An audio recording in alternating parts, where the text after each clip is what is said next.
11।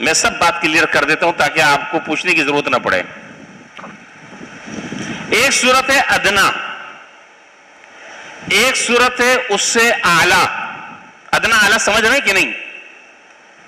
ایک صورت ہے ادنا، ایک صورت ہے اس سے اعلیٰ، اور ایک صورت ہے اس سے بھی اعلیٰ. تو کتنے درجے ہو گئے؟ 3 ہو گئے. اب آپ کی انگلش میں اس کو کیا کہتے ہیں؟ نارمل اور میڈیم، ہائی. چلو اب یہ بات آپ سمجھ جائیں گے، میڈیم اور ہائی اور فائی. اچھا جی، تو حافظ ابن حجر رحمۃ اللہ علیہ فرماتے ہیں کہ ادنا صورت یہ ہے، میں پہلے ادنا صورت بیان کر رہا ہوں. سب سے کم درجے کی صورت یہ ہے کہ آدمی صرف عاشورے کا اور 10 محرم کا ایک روزہ رکھے. جائز ہے، نہ حرام ہے، نہ گناہ ہے، نہ اس پر خدا نہ خواستہ کوئی مواخذہ ہے، نہ کوئی پوچھ گچھ ہے. یہ سب سے ادنا صورت ہے کہ ایک روزہ رکھے. یہاں تک بات سمجھ میں آ گئی سب ساتھیوں کو؟ اس کے بعد اس سے اگلا درجہ جو ہے وہ کاہے کا ہے؟ اعلیٰ. کیا؟ میڈیم. میڈیم چھوڑو یار، اعلیٰ. اعلیٰ درجہ، ان الفاظ میں بڑی چاشنی ہے، یہ میڈیم اور فیڈیم اس کو چھوڑو. اچھا جی، اس کے بعد ہے درجہ اعلیٰ. اعلیٰ درجہ کیا ہے؟ اعلیٰ درجہ یہ ہے کہ 9 اور 10 محرم کو روزہ رکھے، یا 10 اور 11 محرم کو روزہ رکھے، یعنی 2 روزے رکھے. کلیئر؟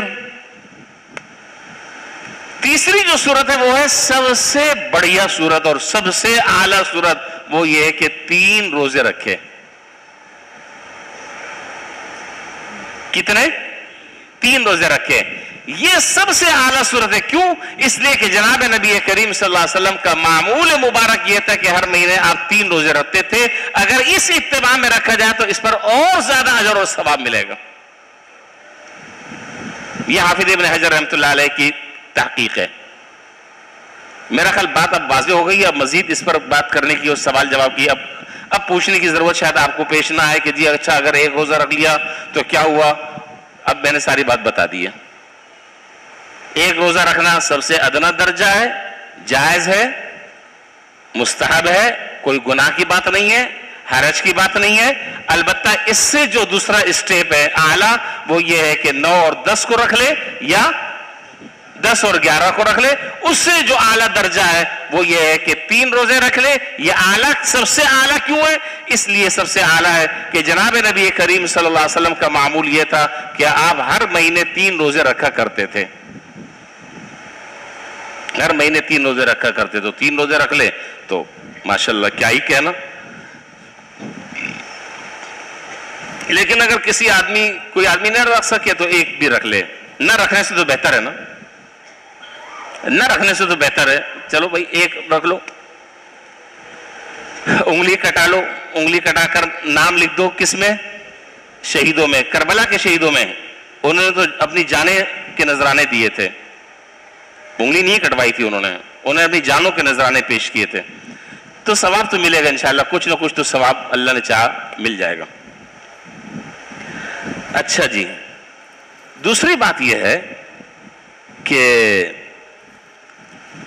2-3 باتیں اور رہ گئی، میں مختصر سی بات جلدی ختم کر لوں. ہم اصل میں قرآن اور حدیث کی تعلیمات سے بہت دور چلے گئے ہیں. سچ بات یہ ہے، بہت زیادہ دور چلے گئے. ہمارا علم نہیں ہے، نہ ہماری علماء کے ساتھ بیٹھک ہے، نہ اس طرح کی دینی مجالس میں شرکت کرنے کا کوئی ذوق ہے، نہ مزاج ہے، نہ ماحول ہے. ہمارا سارا منبع علم ایک چیز ہے. اب یہ لفظ پتہ نہیں آپ میرا مشکل تو نہیں ہو رہا سمجھنا. ہمارا پورے علوم کا سرچشمہ، منبع، مرکز نہ قرآن ہے. میں بہت معافی چاہتا ہوں، پوری معلومات کا، بلکہ علم بھی نہ کہیں، علم کا لفظ بھی غلط ہے اس جگہ پر استعمال کرنا. ہماری ساری معلومات کا خزانہ،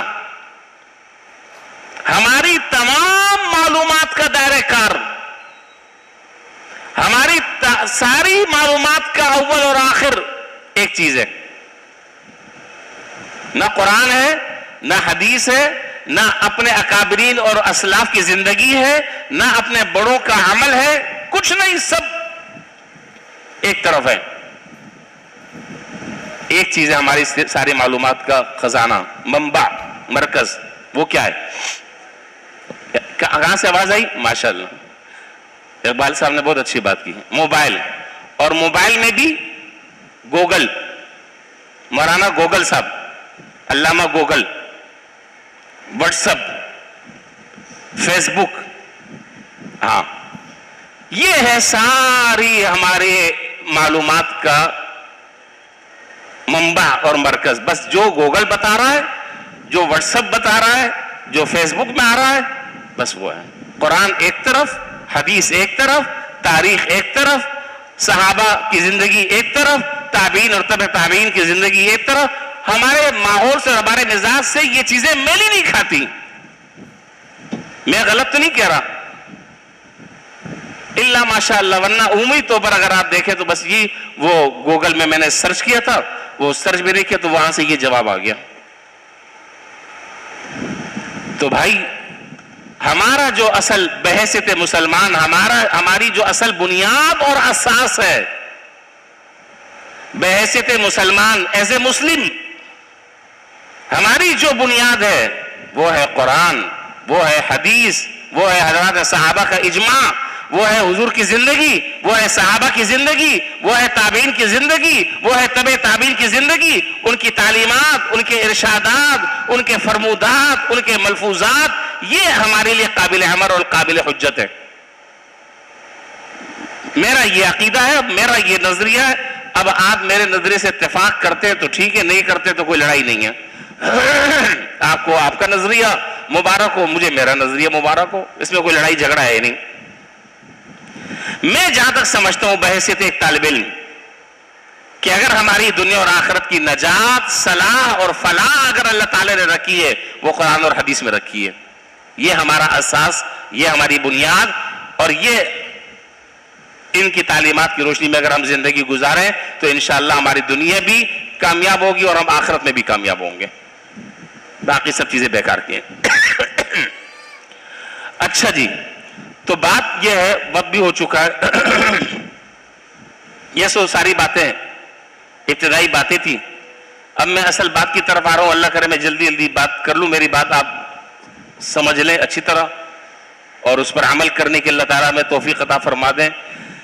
محرم الحرام کو قرآن اور حدیث سے ہمیں سمجھنا چاہیے،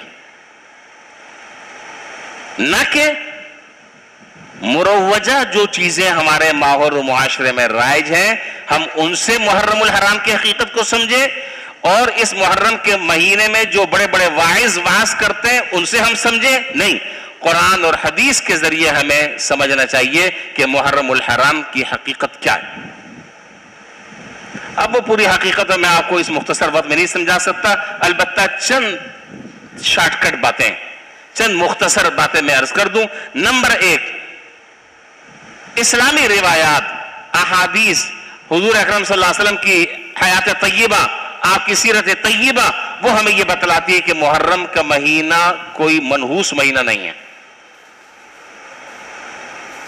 سمجھ رہے ہیں بات؟ مختصر بات کر رہا ہوں، اس کو ذہن میں بات بٹھا لیں۔ محرم کا مہینہ اسلامی تعلیمات کی روشنی میں کوئی غم کا مہینہ نہیں ہے، منحوس مہینہ نہیں ہے، اس میں غم منانے کے کوئی شرعی احکام نہیں ہے۔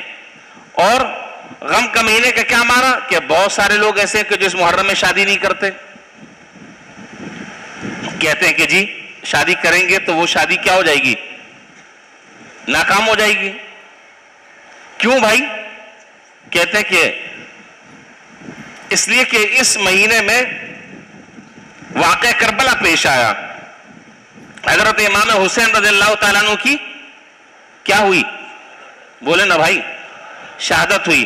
میں آپ سے یہ پوچھتا ہوں، شہادت کوئی منحوس چیز ہے؟ یہ شہادت اچھی چیز ہے جی؟ مبارک چیز ہے، شہادت تو بہت اچھی چیز ہے، تو پھر نحوست کہاں سے آ گئی؟ نحوست کہاں سے آ گئی؟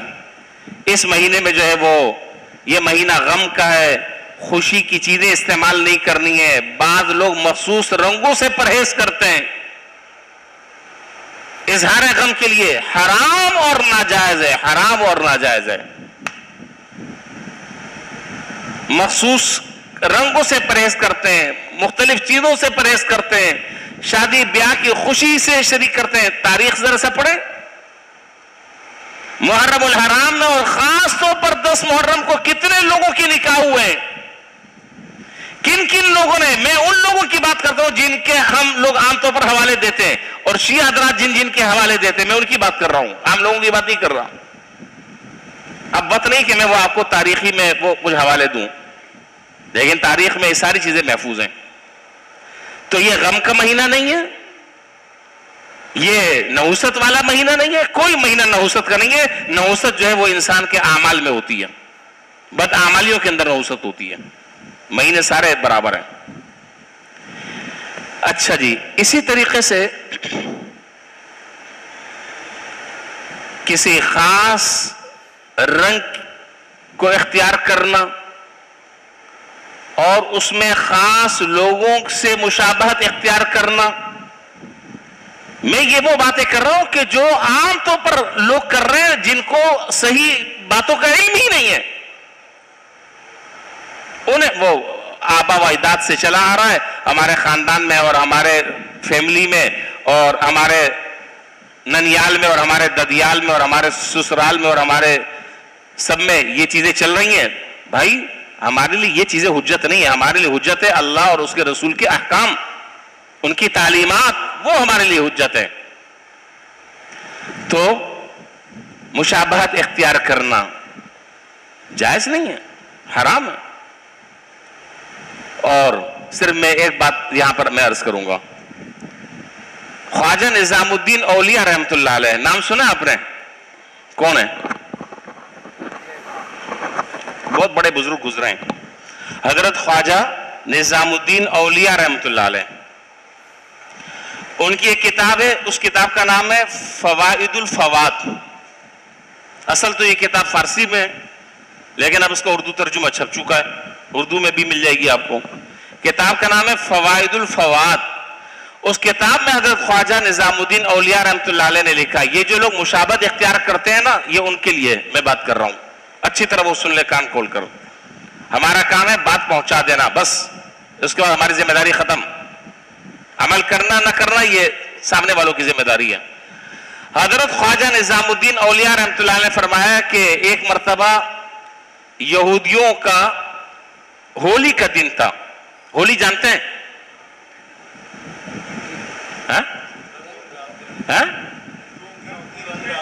ہندوؤں کے یہاں ہوتی ہے اور اس میں رنگ پھینکتے ہیں, ہر چیز کو رنگین کر دیتے ہیں ہولی کا دن.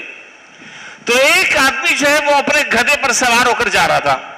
یہ بہت بڑا آدمی لکھ رہا ہے, معمولی آدمی نہیں لکھ رہا. ایک آدمی ایک گدھے پر سوار ہو کر جا رہا تھا. وہ ہولی کا دن تھا ہندوؤں کی. تو اس نے وہ پان کھا رہا تھا, جیسے ہمارے ہاں وہ گٹکا اور مین پوری. تو وہ پان کھا رہا تھا. پان کھاتے کھاتے اس نے گدھے پر ایک پچکاری ماری اور کہا کہ آج میں تجھے بھی اس ہولی میں شریک کر دوں اور میں تجھے بھی رنگین کر دوں. اس لیے کہ ساری کی ساری چیزیں جو ہے رنگین ہے. اس نے پچکاری ماری, اس آدمی کا انتقال ہوا. خواب میں کسی نے دیکھا, پوچھا کیا معاملہ ہوا؟ کہا کہ اللہ تعالیٰ نے جہنم میں ڈال دیا اور عذاب میں ڈال دیا کہ تو نے بھی مشابہت اختیار کی تھی. اور یہ مشابہت صرف رنگ میں مشابہت ہے. اگر کوئی آدمی عبادت کے اندر مشابہت اختیار کر رہا ہے, عقیدے کے اندر اگر مشابہت اختیار کر رہا ہے, اعمال کے اندر اگر کوئی آدمی مشابہت اختیار کر رہا ہے, تو اس میں کتنی برائی ہے, اس میں کتنا گناہ ہے, اس کا کتنا وبال ہے. صرف ظاہری ایک مشابہت اختیار کی ہے, جہنم میں ڈال دیا گیا. تو اس لیے بھائی ہمیں ہر طرح کی مشابہت سے بچنا چاہیے. یہ غم صرف شریعت نے جو غم کے لیے, جن لوگوں کے لیے غم شریعت نے رکھا ہے, جس لمٹ میں رکھا ہے, بس اس حد تک یہ غم کی اجازت ہے. ایک عورت ہے, اس کے شوہر کا انتقال ہو گیا, تو وہ عورت عدت گزارے گی. کتنی؟ 4 مہینے. آپ تو سارے علامہ ہیں ماشاءاللہ. 4 مہینے 10 دن وہ عورت عدت گزارے گی. یہ شریعت نے حق رکھا ہے, اور عدت کے دوران وہ پابندی کرے گی کن کن چیزوں کی کرنی ہے. بس 4 مہینے 10 دن گزر جائے ختم. ہاں بے اختیار آدمی کو رونا آتا ہے, آدمی کو یاد آتے ہیں, اس میں کوئی قباحت نہیں ہے, اس میں کوئی باس پرس نہیں ہے. تو مشابہت والی جو چیزیں ہیں ان سے بچنا ہے. جو حضرات جو کچھ کر رہے ہیں وہ اپنے مسلک کے حساب سے کر رہے ہیں. اس لیے میں ایک بات کہا کرتا ہوں ہمیشہ, اور وہ بات میں آج بھی دہرا رہا ہوں, وہ کیا کہ ہم اپنے مسلک کو چھوڑیں نہیں. آگے جملہ مکمل کر دیں اگلا, اتنے سارے بیٹھے ہیں لیکن نہیں بول رہے ہیں. ہم اپنے مسلک کو چھوڑیں نہیں اور دوسرے کے مسلک کو, یہ ہمارا موقف ہے. آپ اس سے اتفاق کرتے ہیں؟ بھائی اپنا کام کرو. اپنے گھر میں آگ لگی ہوئی ہے, دوسروں کے گھر آگ بجھانے کی فکر کر رہے ہیں. اپنی فکر کرو, اپنے حالات کو درست کرو. وہ حضرات جو کر رہے ہیں وہ اپنے مسئلے کے حساب سے کر رہے ہیں. صحیح ہے, یہ غلط ہے, مجھ سے بھی نہیں پوچھا جائے گا, آپ سے نہیں پوچھا جائے گا, ان سے پوچھا جائے گا. اور اگر خدا نخواستہ اللہ نہ کرے اگر ہم ان کی دیکھ کر اگر نقالی کر رہے ہیں تو ہم سے پوچھا جائے گا نہیں پوچھا جائے گا؟ پوچھا جائے گا, جواب ہمیں دینا ہوگا. تو ان چیزوں سے بچیں. اور آخری بات یہ ہے, وقت بھی ہو چکا ہے, آخری بات یہ ہے کہ حدیث میں ہے, روایتیں اس سلسلے میں مشکات میں بھی روایتیں, دوسری حدیث کی کتابوں میں بھی روایتیں, کہ من وسع علی عیالی, جو آدمی عاشورے کے دن اپنے گھر والوں پر وسعت کرے ان کے رزق میں, تو اللہ تعالیٰ اس کے پورے سال رزق میں برکت عطا فرماتے ہیں. جو آدمی عاشورے کے دن اپنے گھر والوں کے رزق میں, اور ظاہر بات ہے کہ ایک آدمی اگر با اخلاق ہے, اچھی طرح انسان بن کر اپنے گھر والوں کے ساتھ اگر زندگی گزار رہا ہے, تو وہ تو اپنے گھر والوں پر کشادگی کرتا ہی کرتا ہے, یہ نہیں کرتا. بھائی ایک آدمی خاندانی ہے, ایک آدمی اچھے اخلاق اور اعمال کا حامل ہے, اس کے سامنے قرآن اور حدیث ہے, وہ تو اپنے گھر والوں کے خرچے میں اپنی گنجائش کے مطابق توسع کرتا ہے. لیکن اس توسع کے باوجود اگر کوئی آدمی اپنے گھر والوں پر مزید وسعت کر دے, 2 نمبر پیسے سے نہیں,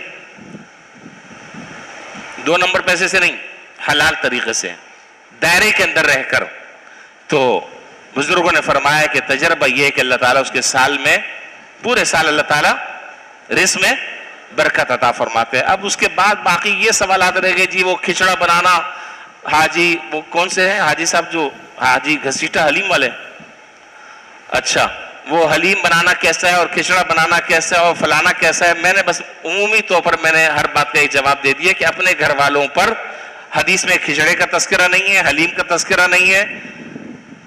اچھا یہ چیز نہ فرض ہے نہ واجب ہے, سن لے بات میری اچھی طرح, نہ فرض ہے نہ واجب ہے نہ سنت ہے, بلکہ صرف مستحب کہہ لے, مستحب بھی نہیں ہے. سچ بات یہ کہ مستحب بھی نہیں ہے, بلکہ بزرگوں کے تجربات سے ایک چیز ثابت ہے, اس کو ان تجربات کی حد تک اگر رکھا جائے اور اس سے فائدہ اٹھایا جائے تو اس میں کوئی حرج کی بات نہیں ہے. اب ہمارے کیا ہے, جب یہ بات جب آتی ہے تو اب اس پر اتنا زور لگتا ہے, اتنا زور لگتا ہے. میرے ریکارڈ کر رہے ہیں, اچھا میرا ریکارڈ ہو رہا ہے, مجھے پتا ہے کہ یہاں 10 حساس ادارے کے لوگ ہوتے ہیں, میں وہ سوچ سمجھ کر بولتا ہوں, آپ کو پتا ہونا چاہیے, ساری باتیں مجھے پتا ہے کہ یہاں ریکارڈ ہو رہی ہیں. اچھا گروپ میں, اچھا جی کیا کہہ رہا تھا میں, کیا بات کر رہا تھا, کیا بات کر رہا تھا؟ ارے اتنے سارے بیٹھے ہیں, کوئی لقمہ تو دے دے. ہاں میں یہ کہہ رہا تھا کہ نہ یہ کھانا بنانے کا اہتمام اور 10 محرم کے دن اپنے کھانے گھر والوں پر وسعت, نہ یہ فرض ہے, یہ بات کر رہا تھا. نہ فرض ہے نہ واجب ہے. واجب کے بعد درجہ کس کا ہے, بولے سنت بابا. نہ فرض ہے نہ واجب ہے نہ سنت ہے اور نہ مستحب ہے, پھر کیوں کر رہے ہیں؟ تو میں نے اس کا جواب دے دیا کہ یہ بزرگوں کے تجربات سے ایک چیز ثابت ہے. اگر اس تجربات کی روشنی میں آدمی رہ کر اس درجے تک کہ اگر یہ کام کرے تو انشاءاللہ خیر و برکت ہے, اور کوئی نہیں کر سکتا تو کوئی حرج کی بات نہیں ہے. بس یہ چند متفرق باتیں تھیں. اللہ تعالیٰ ہر طرح کی گمراہیوں سے, ہر طرح کی رسومات سے، ہر طرح کے جاہلانہ عقیدوں اور جاہلانہ کاموں سے اللہ تعالی ہماری حفاظت فرمائے، اور اللہ تعالی ہمیں سنت کے مطابق صحیح طریقے سے زندگی گزارنے کی توفیق عطا فرمائے۔ وآخر دعوانا الحمدللہ رب العالمین۔